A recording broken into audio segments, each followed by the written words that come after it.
Good morning everyone welcome to my channel आमी शर्मिष्ठा। तो बंधुरा आज के आमी आमार भाइयेर बियेर ब्लग तुम्हादेर साथे शेयर करते चलेछि। माने आजकेई पुरोपुरि बिये सम्पन्न होयेछे सेई भिडियोटा तुम्हादेर साथे आमी शेयर करब। और आमाके देखे निले जे आमी एकटा दुधे आलता कालारेर एकदम हालका कातान सिल्क मने हय बोले, कारण बलतो शाड़ी सम्पर्के ना आमार कोनो नलेज नेই। खूब लाइट वेट एक शाड़ी परेছিলাম, गरमे भेবেছিলাম বেনারসি পরবো কিন্তু ক্যান্সেল করে দিয়েছি। এত পরিমাণে গরম লাগছে যে মানে বেনারসি ক্যারি করার মতন ক্ষমতা আমার নেই।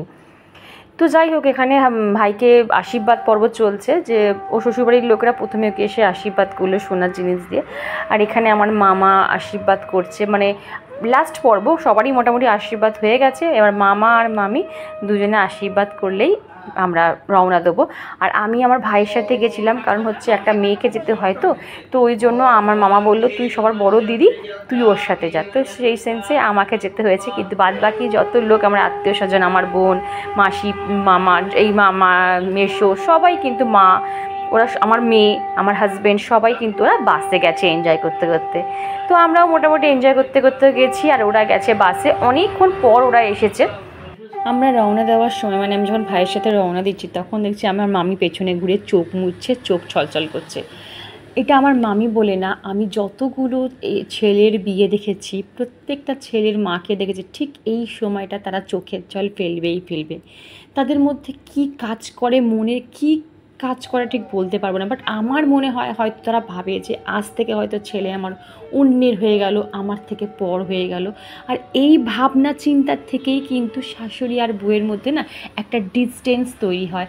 শাশুড়িরা ভাবে হয়তো বউরা হয়তো আসলেও মানে আমার ছেলে আমার থেকে দূরে সরে গেল, বা আমার ছেলেকে আমার থেকে ছিনিয়ে নিল। এটা কিন্তু একদম ভুল কনসেপ্ট। কোনো দিনও কোনো মেয়ে তার মায়ের কাছ থেকে তার ছেলে সন্তানকে কাটতে পারে না। মা আর ছেলের কিন্তু ভালোবাসা সব সময় অটুট থাকে। হয়তো বিয়ের পর মারা সেই জিনিসটা বুঝতে পারে না যে ছেলের যে বিয়ের আগের যে ভালোবাসাটা ছিল, বিয়ের পর সেই ভালোবাসাটা তারা আর ফিল করতে পারে না। হয়তো তারা ফিল করার চেষ্টাও করে না, কিছু একটা হবে। আমার এটা নিজস্ব ওপিনিয়ন, দেখো তোমাদের এটা নাও হতে পারে, এটা আমার মনে হলো তাই তোমাদের সাথে শেয়ার করলাম। আর যাই হোক, দেখো আর এসব কথা বলছি না। তো চলে এলাম আমরা বিয়ে বাড়িতে। দেখলেই বরণ হয়ে গেল, মানে আমার ভাইকে ওরা বরণ করে উপরে উঠিয়ে নিল। তো এইবারে আমাদের কিন্তু বোনেদের ফটোশ্যুট হচ্ছে। আর এখানে আমার মেশো ঢুকে গেছে, এই আইসক্রিম খা বলে যাচ্ছে। আমরা দূর করে দিলাম, মানে বললাম যাও এখান থেকে, আমাদের এখন ফটোশ্যুট হচ্ছে বোনেদের। কোনো বিয়ে মানেই হচ্ছে আমাদের বোনেদের ফটোশ্যুট। আর এখানে দেখো আমার বোনের মেয়েটা টাপাস করে ঢুকে গেল। যখনই ফটো তুলবো আমার বোনের মেয়েটা ঠিক চলে আসবো। এত ক্যামেরা ফ্রেন্ডলি, এত সুন্দর মানে ফটো তোলার জন্য পোজ দেয় যে ভাববার বিষয়। তো যাই হোক, এখানে আবার দেখো, এখানে আমার মানে আমার ভাইয়ের বউকে আমার মামা আশীর্বাদ করছে, সেই আশীর্বাদ পর্ব এখানে। তো যাই হোক, আমি একটু ক্যামেরা বন্দি করার চেষ্টা করেছিলাম, কারণ সামনে ক্যামেরাম্যান রয়েছে, তো আমাকে শুধু বলছে একটু সরে যান। তাও খুব কষ্ট করে আমি তোমাদের যেহেতু বলেছি আমি আমার ভাইয়ের বিয়ের ভিডিও তোমাদের সাথে শেয়ার করব, তো ওই জন্য একটু একটু করে আমি শেয়ার করার চেষ্টা করছি। পুরোটা হয়তো তুলতে পারিনি। আর এখানে মামা একটা গলার হার আর কানের দুল দিয়ে মামা বউকে আশীর্বাদ করলো। আর মামি কিন্তু আসেননি, মামা একাই কিন্তু বউকে আশীর্বাদ করলো। আর নেকলেসটা এত সুন্দর, সবাই বলছে দারুণ দেখতে হয়েছে। তো যাই হোক, মেয়েটা বউকেও খুব সুন্দর মানিয়েছে। আর এখানে দেখো, এখানে হচ্ছে খাবার, মানে খাওয়ার জায়গাটা এখানে। আর বিয়ে হচ্ছে কিন্তু 9টার পর লগ্ন, মানে 9টার পর বিয়ে বসেছে। আর দেখো, যেহেতু আমরা বাড়ি ফিরবো, আমরা তো অতক্ষণ বাইরে থাকতে পারবো না, মানে বিয়ে বাড়ি থাকতে পারবো না। তাও আমাদের বাড়িতে ফিরতে 11:30 বেজে গেছে। তাও আমরা যেটুকু, আমি সেই টাইমের মধ্যে যেটুকু পেরেছি সেটুকু ক্যাপচার করার চেষ্টা করেছি। এখানে তো ভাইয়ের বিয়ে বসে গেছে, শুভ দৃষ্টি হয়ে গেছে, কিন্তু সিঁদুর দান আমি দেখতে পারিনি। সিঁদুর দানটা অনেক রাতে হয়েছে, ততক্ষণ থাকলে হবে না। মেয়ের স্কুল আছে, সবার পড়াশোনা আছে, যাই হোক অফিস আছে, সবাইকে ব্যাক করতে হবে। তো ওই জন্য আমরা কেউই ছিলাম না। ওর পাশে মানে ওর কয়েকজন বন্ধু কলিগ ছিল, তারাই ছিল। আমরা বাড়ির লোকরা কিন্তু সবাই চলে এসেছিলাম। আর দেখো, এটা কিন্তু নেক্সট ডে মর্নিং থেকে আবার ব্লগটা স্টার্ট করছি, কারণ বিয়েবাড়ির থেকে এসে আমি এতটুকু এনার্জি ছিল না যে ক্যামেরা অন করে ভিডিওটা শেষ করব, তার ক্ষমতাটুকু ছিল না। এসে কোনো রকম ড্রেস চেঞ্জ করে মুখটা ফ্রেশ ওয়াশ দিয়ে মেকআপটা তুলেই কিন্তু আমরা শুয়ে পড়েছিলাম। তো এডিট করতে পারলাম না। তাও আমি কি এডিট করেছি, ভোরবেলা সকালবেলা ঘুম থেকে উঠে এডিট করেছি, তারপরে জামা কাপড় কেচে দিয়েছি। কারণ বেলাতে 8টার পর ছাদে এতটুকু ওঠা যাচ্ছে না, এত পরিমাণে রোদ উঠছে। সকালবেলা করে হাজব্যান্ড সব জল দিয়ে যাচ্ছে গাছে। বন্ধুরা দেখো, এখানে মেয়ের দুধটা বসিয়ে দিয়েছি, ঘুম থেকে উঠে খাবে। আর এখানে আমি একটু চা করে নিচ্ছি, চা খাবো। তো এখন তোমাদের রোজই বলবো মা নেই, তাই একা একা চা খেতে একদম ইচ্ছা করে না। কিন্তু এই যে নেশা, এই একটা টাইমের পর না একটু নেশা পায় যে না একটু চা খাই, একটু চা খাই। আর এখানে ভাতটাও আমি রেডি করে রেখেছি, সরি চালটা রেডি করে রেখে দিয়েছি। দুধটা নামিয়ে তারপরে আমি ভাতটা বসিয়ে দেবো। আর কালকে অনেক রাতে কিন্তু শুয়েছি, প্রায় এখন কটা বাজে, 2 বেজে গেছে। কারণ এসেছি, অত দূর থেকে এসেছি, এসে ফ্রেশ হয়েছি, জামা কাপড় গুছিয়েছি, বিছানা ঝেড়েছি, তারপরে সব কিছু মেকআপ তুলে তারপরে আমি শুতে গেছি। তারপরে এডিট করা হয়নি। মানে যদি 2টোর সময় এগুলো কমপ্লিট করি তাহলে এডিট করতে কখন বসবো। আর সারাটা রাত না মন খচখচ করছে যে ভিডিও দিতে পারবো না। তারপরে সকালবেলা উঠে এডিট করে, জানি না কখন ভিডিও দিতে পারবো, 10টাও বাজতে পারে, 11টাও বাজতে পারে, 12টাও বাজতে পারে। নেটের ওপর সব ডিপেন্ড করে কতক্ষণে দেখি আপলোড করতে পারি। তো চলো এখানে দুধটা হোক, মেয়ের দুধটা উতলে যাবে না তো, কথা বলতে বলতে দুধ জাল দিলে পটাশ করে উঠে যাবে, ভীষণ ভয় লাগে আবার দুধ জাল দিতে কথা বলতে। তো দাঁড়াও দুধটাকে জাল দিয়ে দিই, তারপর তোমাদের ফেস টু ফেস কথা বলছি তোমাদের সাথে। Good morning everyone, welcome to my channel. বন্ধুরা, ভেবেছিলাম যে আজকে আর কালকে 2 দিন ছুটি নেবো, 2 দিন কি 3 দিন ছুটি নেবো। আমার বিয়ে থেকে বউ ভাত অবধি 3 দিন ছুটি নেবো, কারণ এডিট করতে পারবো না আমি জানি। কারণ অনেক রাত হয়ে যাবে আস্তে আস্তে, প্রায় 1:30 2টো বেজে যাবে আস্তে আস্তে। তারপর কীভাবে নিজেকে ফিটফাট করবো কখন, মানে নিজেকে ক্লিন আপ করবো কখন, আর কখন ভিডিও করতে বসবো। তো এখন বন্ধুরা চা খাচ্ছি, কোনো কাজ আমার এখনও সংসারে কিচ্ছু হয়নি, শুধু ভাত, রান্নাঘরটা বাসি রান্নাঘর পরিষ্কার করেছি, ভাত বসিয়েছি, মেয়ের দুধ জাল দিয়েছি তোমরা দেখলেই, আর চা করে খাচ্ছি, চা দিয়ে একটু মুড়ি খাচ্ছি। মা নেই, বারবার বলে দেবো, এখন যতদিন মা না থাকবে সবসময় বলো মা বাড়িতে নেই, মা বাড়িতে নেই। একা একা না আমার এত মানে কি বলবো, একটা বাজে অভ্যাস হয়ে গেছে, বাড়িতে না পুরো খা করে মা না থাকলে। মেয়ের মতন কাজে ব্যস্ত, মানে পড়াশোনা করে, স্কুল যায়, হাজব্যান্ড তো থাকেই না, মা আর আমি। কিন্তু সেটাও যদি মিসিং থাকে না কেমন লাগে, ঘরটা মনে একটু ফাঁকা ফাঁকা লাগে, কী করে কী করবো, মানে এরকম ভাবে। তো এইবারে বলি যে রোজ তোমরা ভাববে যে দিদি তো ব্লগ দেবে না বলেছিল, আবার ব্লগ দিল। ডেলি যে কাজটা দেখবে আমরা করি সেটা না আমাদের অভ্যাসে দাঁড়িয়ে যায়, মানে সেটা যদি আমরা একদিন না করতে পারি মনটা দেখবে খচখচ করে যায়। সেই কাজটা যদি 5 মিনিট ধরে করতাম সেটা 2 মিনিটে যদি 2 মিনিটও করতে পারি সেটাই আমার মনের স্যাটিসফ্যাকশন। তো সেম, যেহেতু আমি প্রত্যেক দিন তোমাদের সামনে আসি, ব্লগ করি, তোমাদের কমেন্টের অপেক্ষায় থাকি, এবার একদিন যদি ব্লগ না দিই তো তোমরা কিন্তু কমেন্ট করবেও না, আর আমি পড়তেও পারবো না, আর আমি মোটিভেট হতেও পারবো না। এই লোভে না 10 মিনিটের হলেও আমি তোমাদের সাথে কিন্তু ব্লগ শেয়ার করার চেষ্টা করি। তো যাই হোক, যতদূর পারবো করার চেষ্টা করব। আর এখনও কোনো বাসি কাজ হয়নি, এইবারে আমি ক্যামেরা অফ করে যতটা পারবো তাড়াতাড়ি করে বাসি কাজ ফেলে নেওয়ার চেষ্টা করবো। তারপর রান্না আছে, কালকে অনেক রাত হয়ে গেল শুতে মেয়ে এখনও ঘুমাচ্ছে, মেয়েকে ডাকবো, ডেকে খাওয়াবো, পড়তে বসবে। ও কালকে 2টো পরীক্ষা আছে, ঠিকঠাকভাবে ঘুমটা না হলেও না শরীরটা খারাপ হয়ে যাবে, যেহেতু পরপর এখন পরীক্ষা চলবে। আর সবাই যাবে তো, সব বোনেরা কিন্তু তাদের বাপের বাড়িতে রয়েছে, মানে ছোটো মাসির মেয়ে ছোটো মাসির বাড়িতে রয়েছে, বড়ো মাসির মেয়ে বড়ো মাসির বাড়িতে রয়েছে, আমার বোন আমার বাপের বাড়িতে রয়েছে, শুধু আমি নেই, আর আমি আনন্দ করতে পারছি না। তো থাক, ওদের এখন বয়স, ওরা এখন আনন্দ করুক, আমি ওই বয়সটা পেরিয়ে এসেছি, আমিও তখন অনেক আনন্দ করেছি, এখন ওদের টাইম, ওরা করুক, ভালো করে এনজয় করুক। আর আজকে যেহেতু বউ আসবে, জানি না যেতে পারবো কি না, মেয়ের সন্ধ্যেবেলা পড়া আছে, দেখি পড়তে দিয়ে যদি যাওয়া যায় তখন ভিডিও করে তোমাদের সাথে অবশ্যই শেয়ার করবো। তো চলো আর বেশি বক করছি না, চাটা খেয়ে নিই, তারপরে কাজে লাগি, আবার পরে ফিরছি, টাটা। তো বন্ধুরা চলো আগে ডালটা বসিয়ে নিই, তারপরে না ক্লিনিংয়ে যাবো, ডালটাও হোক। আর ওইদিকে দেখো ডাল হয়ে গেছে, ভাত হয়ে গেছে। আর এখানে হাজব্যান্ড ঢ্যাঁড়স কিছু নিয়ে এসেছে, সবজি এখনও ধুয়ে উঠতে পারিনি, আগে ডালটা বসিয়ে দিই। ভাত আর ডালটা হয়ে গেলে অনেকটা কাজ কিন্তু এগিয়ে যায়। আর আজকে একদম লাইট খাবো, কালকে যেহেতু অনেকটা রিচ খাওয়া গেছে, আমার মেয়ে কিছুই খাইনি, কারণ আমরা বিয়ে বাড়িতে কোনো অকেশনে আমরা কিচ্ছু খেতে পারি না, ওই গন্ধটা না, স্মেলটা আমি নিতে পারি না। তো যাই হোক, আজকে অল্পই রান্না হবে, কিছু দেখি কি টক তো করবোই, হয় টকের ডাল করবো, নাহলে যে কোনো একটা টক করবো। তো চলো আগে আমি ডালটা বসিয়ে দিই, তারপরে আবার কথা বলছি। সকালবেলা না শাড়িটা মেলে দিয়েছিলাম, এটাই কালকে আমি পরেছিলাম। তোমাদের নেক্সট ব্লগে অবশ্যই তোমাদের সাথে শেয়ার করবো। এই শাড়িটা একটু রোদে দিলাম, কারণ ধুইনি, যেহেতু ঘেমেছি জন্য রোদে ফেলে দিয়ে দিলাম। আর এই গাছটা না এখান থেকে সরাই বাবা, নাহলে এটাও আমার মরে যাবে। আর ওটাকে সরিয়ে দিয়ে আগে শেডে রেখে দিলাম। আর কি পরিমাণে রোদ দেখো, শুধু রোদটা দেখেছো কি পরিমাণে রোদ। মামা বারবার বলছে চলে আয়, খেতে আয়, খেতে আয়, কতবার ডাকছে রান্না করবি না, রান্না করবি না, কিন্তু আমার পক্ষে সম্ভব না এই রোদের মধ্যে বেরিয়ে, এই যে রোদটা, এই রোদের মধ্যে বেরিয়ে খাওয়া আমার পক্ষে সম্ভব না গো। মামা রাগ করুক, কিচ্ছু করার নেই, কিন্তু আমার পক্ষে যাওয়া সম্ভব না। ঘরে ডাল ভাত খাবো, তাও একটু আনন্দ সহকারে ঘরে বসে খাবো। এই গরমে ঠেঙিয়ে আমার মাথায় খাবার ঠাক, দরকার নেই গো। এখানে পিস লিলির অনেকগুলো দেখেছো স্টিক বেরিয়েছে, দেখো কতগুলো স্টিক বেরিয়েছে পিস লিলির। যখন ফুটবে না তোমাদের দেখাবো। আর এক একটা ফুল ফুটলে না 15-20 দিন থাকে। গাছটাকে আরেকবার জল দিতে হবে, চাঙ্গা করতে হবে, গাছটা কেমন হয়ে আছে। তো চলো ঘরে যাওয়া যাক, রান্না শুরু করি। যতই গরম পড়ুক না কেন, এই সব কাজে কিন্তু আমাদের গৃহিণীদের ছুটি নেই।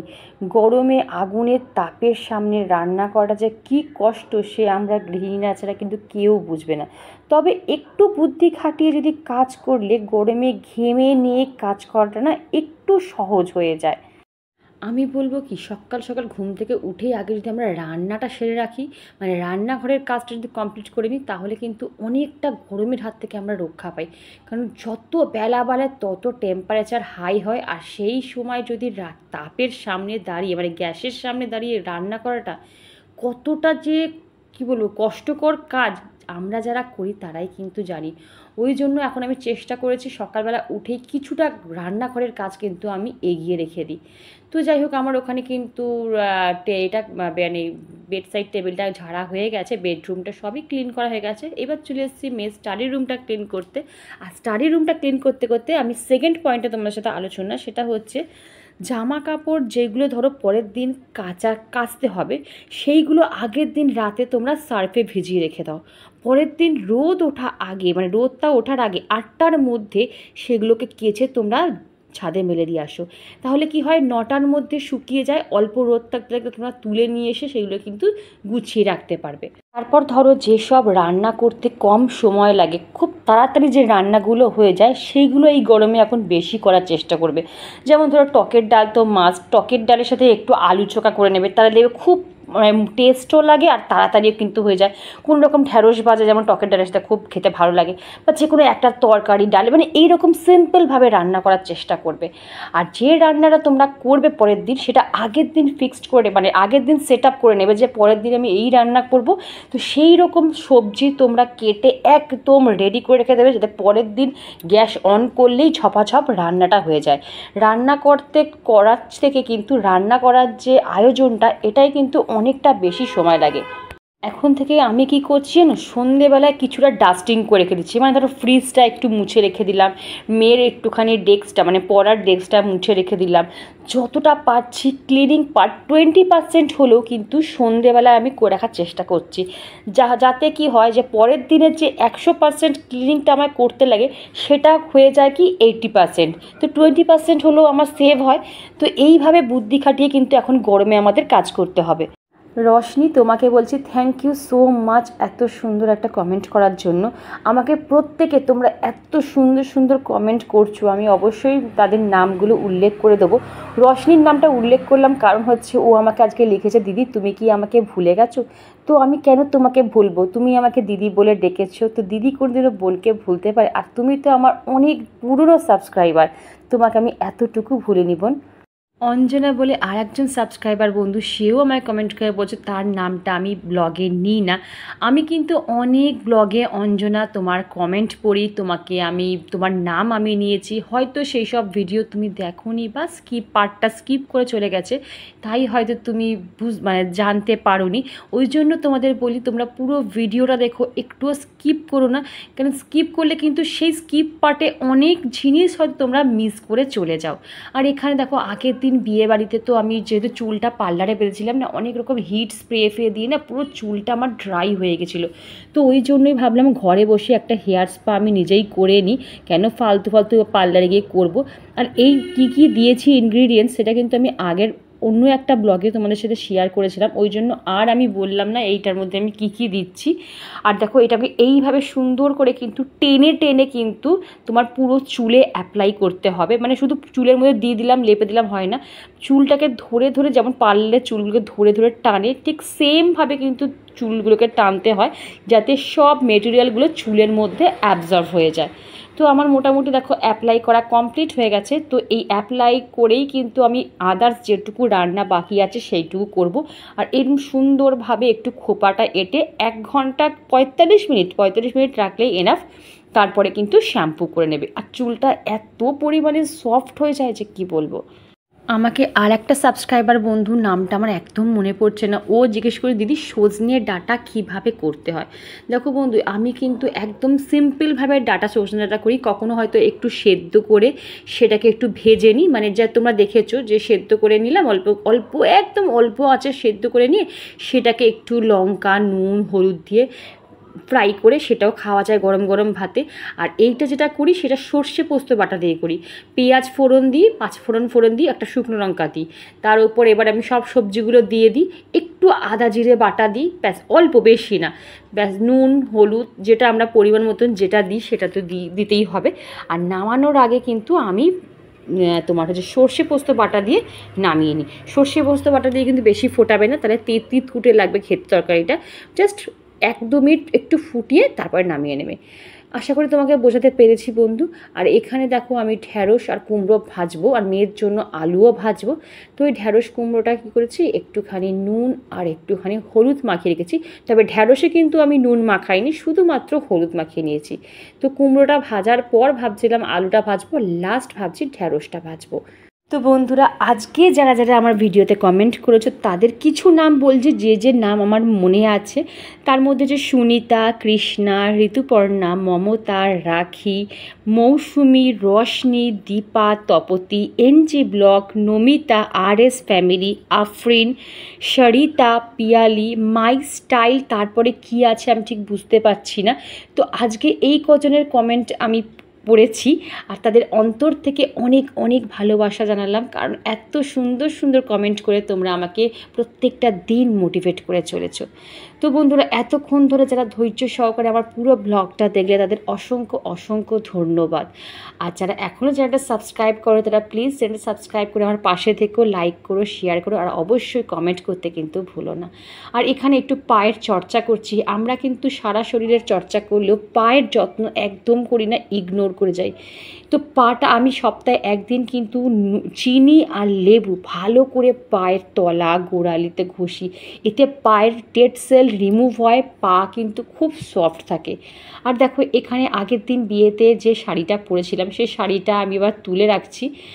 আর বন্ধুরা, ব্লগটা বেশি বড় করছি না, এইটুকুই রাখছি, এরপর থেকে আবার কন্টিনিউ করব নেক্সট ব্লগে। আজকে এইটুকুই ব্লগটা রাখছি।